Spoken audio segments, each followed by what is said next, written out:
Hey, it's Trey. Right now, the U.S. is experiencing an acute labor shortage.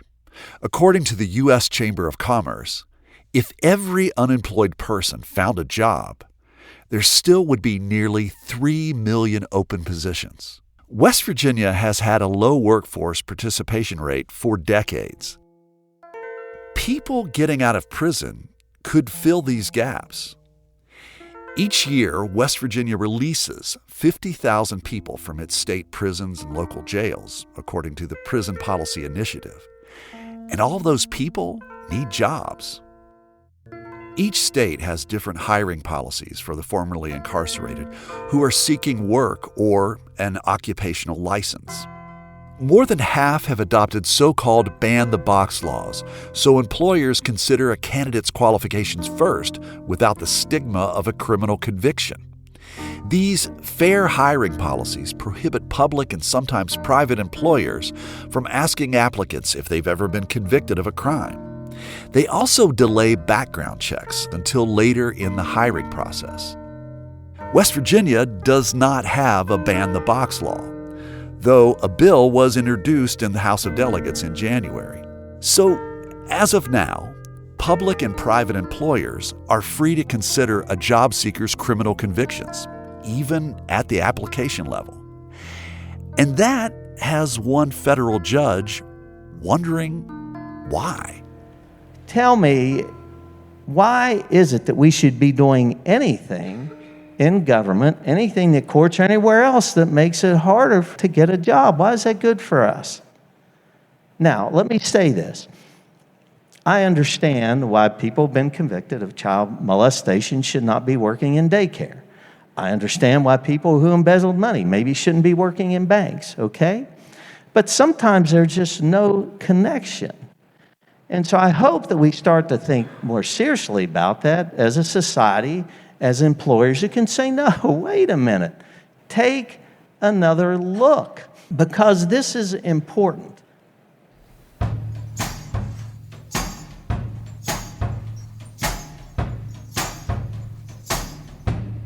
From West Virginia Public Broadcasting and PRX, you're listening to Us and Them, the show that tells the stories about the things that divide us. I'm Trey Kay. That judge who was questioning the unemployment restrictions for those who've served time is Michael Alloy. He is a United States Magistrate Judge for the Northern District of West Virginia. He was a keynote speaker at a recent event in Charleston that I took part in called Second Chances for a Stronger Workforce. It sought to address employers' concerns about hiring those with criminal convictions and urged lawmakers to expand reentry services. Organizers also wanted to let people recently released from prison know that they can find a career. Judge Alloy believes in second chances. He presides over the Northern District's drug court program.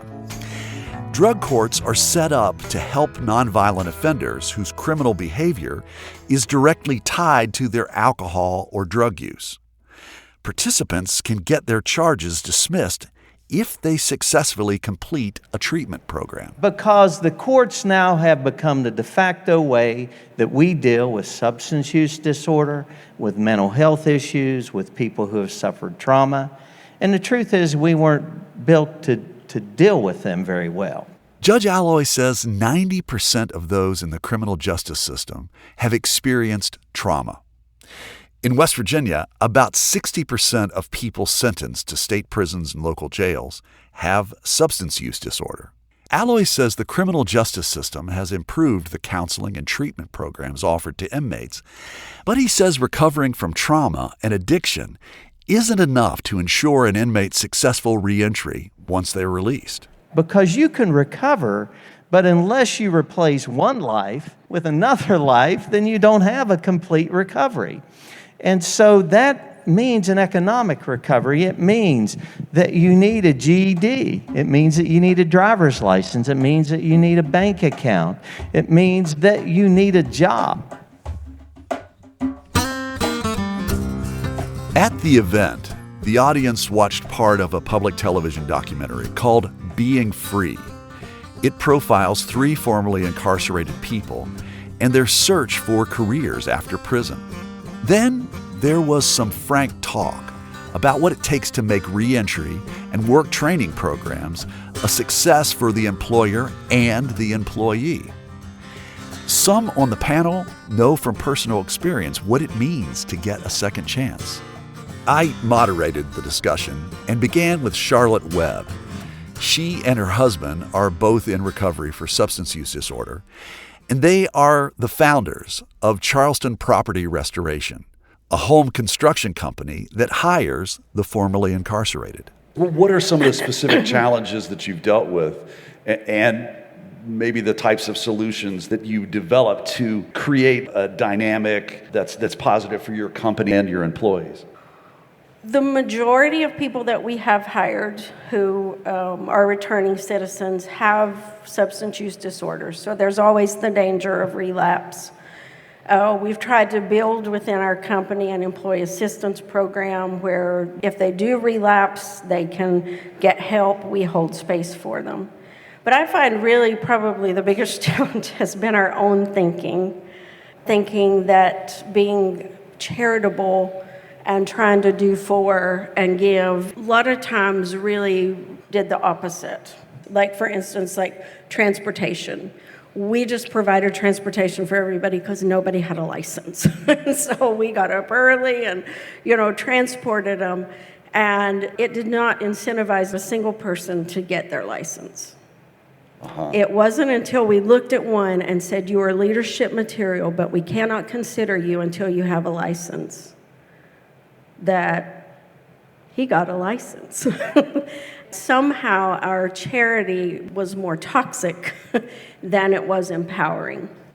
Another panelist works for Jobs and Hope West Virginia, a state initiative to help inmates with substance use disorder gain work skills and find jobs once they're released. Deb Harris is the lead transition agent.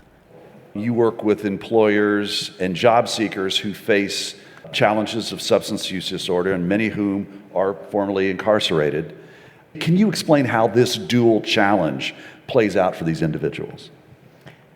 Sure. I think it's hard enough to reenter from a facility, but when you pair that with having a substance use disorder, so now you have to not only worry about housing, but you have to worry about your treatment and your mental health and getting connected to the recovery community and going to parole or probation and it just really adds to the list of troubles that you have when you already get out.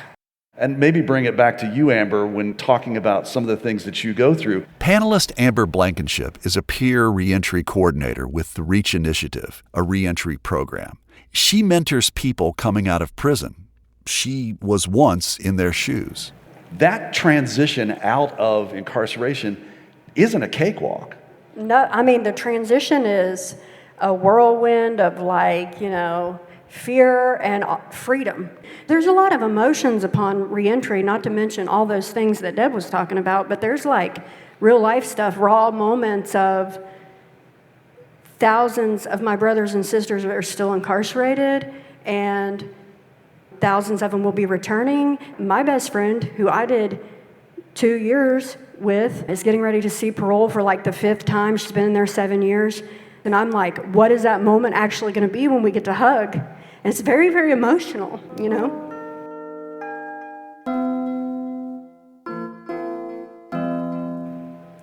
Those are the things you go through. It's like navigating recovery, confronting the trauma, and just doing the things. Coming up, we hear from a former corrections commissioner who says helping people with past convictions find and keep a job is good for public safety. We'll hear more from the Second Chances for a Stronger Workforce panelists right after this break.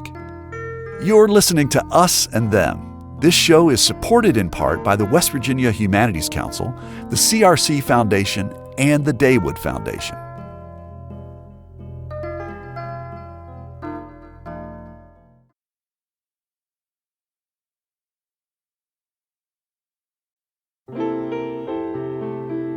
Music lifts us up and brings us together, even when we can't get together in person. Mountain Stage brings you live performances on the air online, and in our podcast. They remind you how it feels to be in a live audience listening to live music. This is Larry Gross, host of Mountain Stage. Find a link to our stations and our podcast online at mountainstage.org.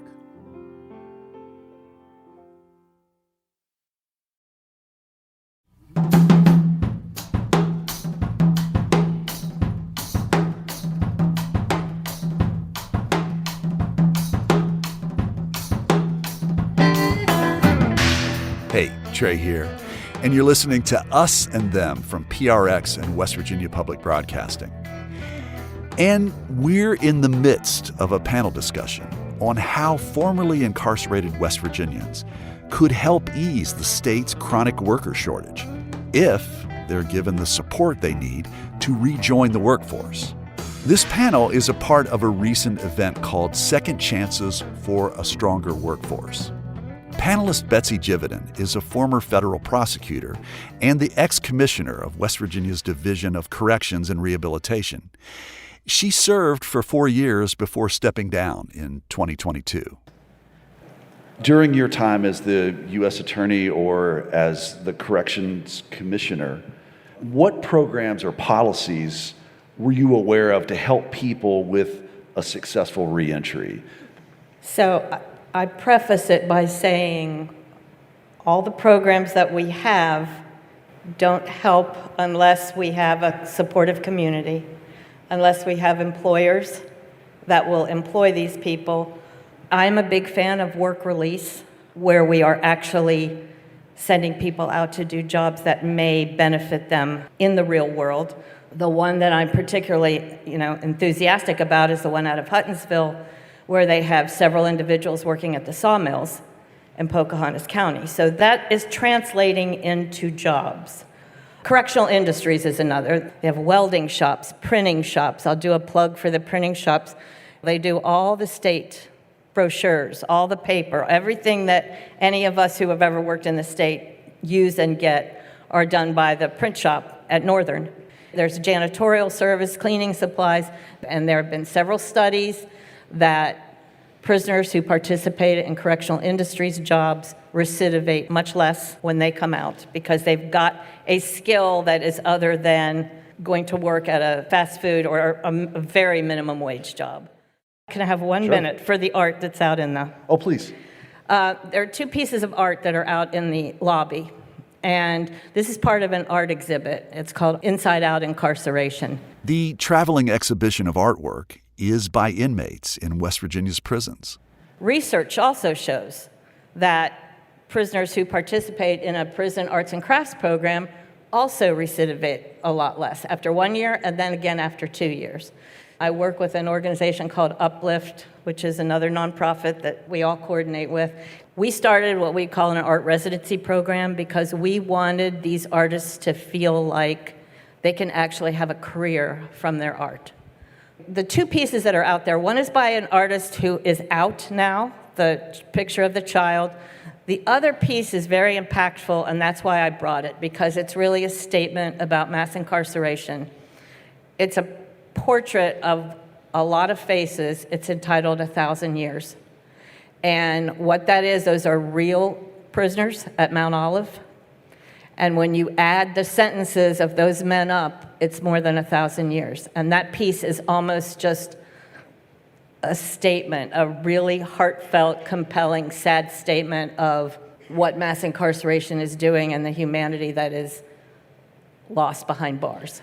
This artwork is a way that people outside can see the humanity of people inside, and it's a way for people who are inside to contribute. You've brought up a lot of things in there. One, and this really smacks with a lot of the things that we're working on in Us and Them, whatever the issue that is the divide, I'm always worried that the person who's on the other side, that you basically forget their humanity. You're trying to build something that can have society understand the humanity in these people that they might have just cast as ne'er-do-wells who are behind bars.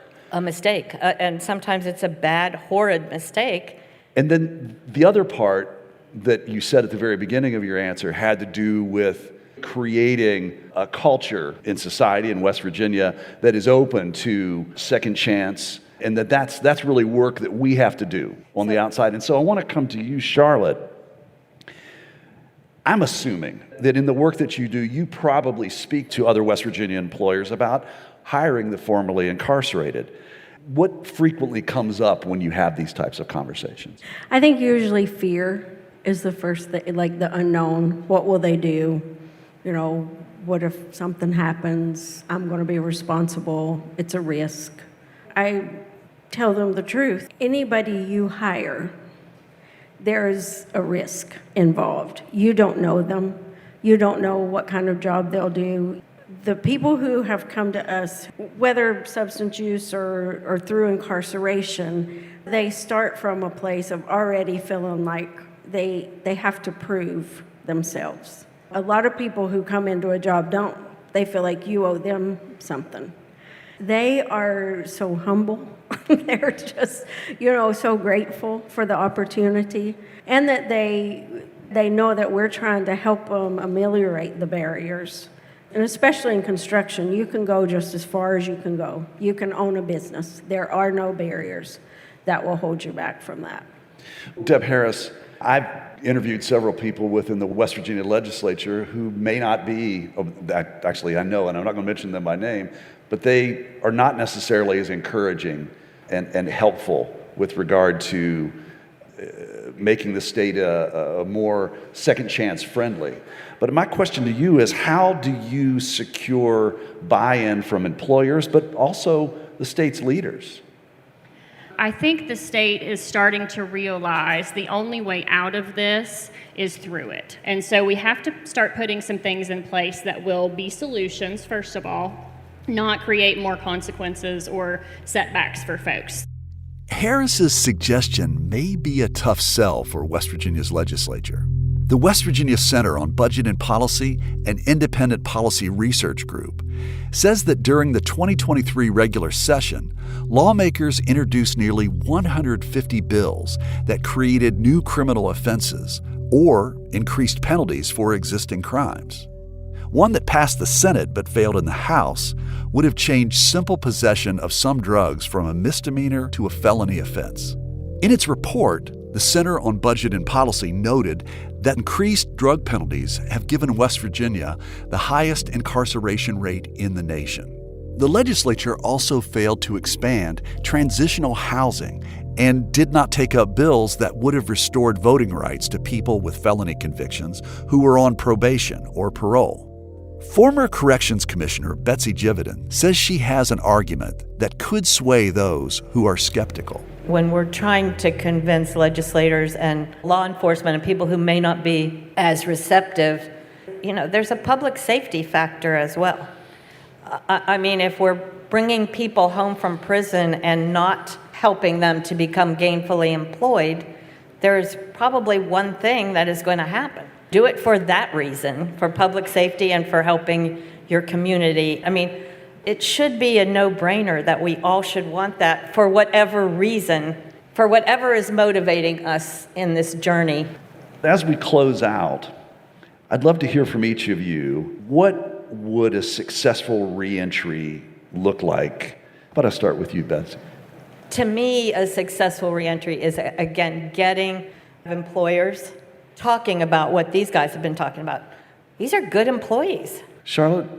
I think successful reentry really starts with relationship. I love these programs like Jobs and Hope that are offered, but sometimes even that becomes a barrier because they don't know how to navigate, or they can't get there, or they don't know how to keep that appointment on their phone or whatever. And so really having a relationship with someone who will be like, if you have trouble, call me.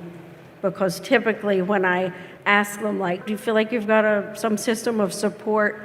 9 times out of 10, they'll say, I have no one. So we need this wraparound support. Absolutely. Right. Deb Harris. I would say, successful reentry means a lot of things, and it should be personalized. So we ask our participants, what do you want to do?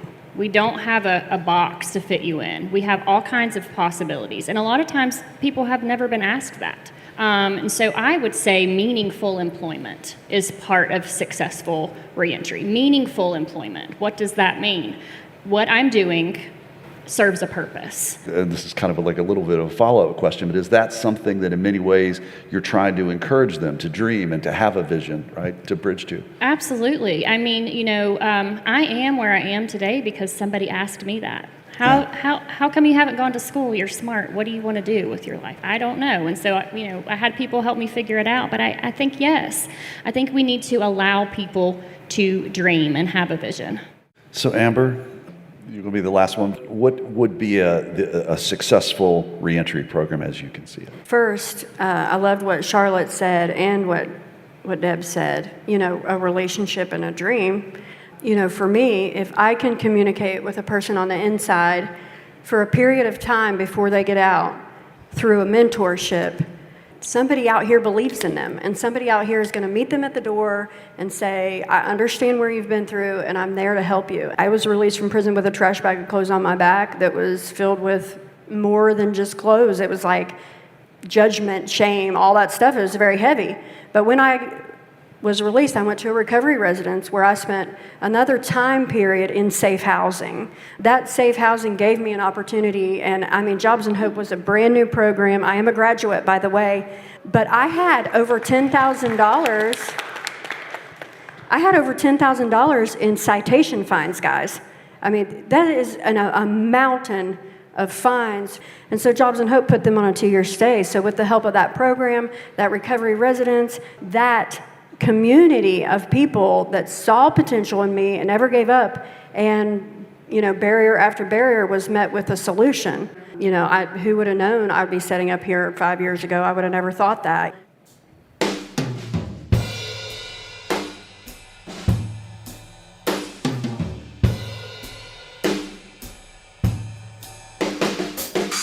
That was Amber Blankenship, along with Deb Harris, Charlotte Webb, and former West Virginia Division of Corrections and Rehabilitation Commissioner Betsy Jividen. They were panelists at a recent event in Charleston talking about second chance jobs and how they can help West Virginia address its workforce shortage. You've been listening to Us and Them. Our team for this show was me, Trey Kay, Amy Eddings, and Kate Smith. Special thanks to Allie DuPont, Ashley Gaddis, Cass Jewell, Dave Lavender, Bev Sharp, Ben Cianco, Lori Smith, and Ben Watsky. Michael Lipton, Tristan Lozow, and Ahmad Solomon wrote and performed the Us and Them show music. Mark Lerner designed our logo. The marvelous people at PRX and West Virginia Public Broadcasting make Us and Them possible. So do grants from the Corporation for Public Broadcasting, the West Virginia Humanities Council, and the CRC Foundation. The Just Trust was one of several supporters of the Second Chance event and has also supported some of Us and Them's work. Hey, we'd love to hear your thoughts about this episode. Would you share them with us on our Facebook page or on X, formerly known as Twitter, at Us Them Podcast? Us and Them was originally developed with assistance from the mentorship program at AIR, the Association of Independents in Radio. We'll see you next time on Us and Them.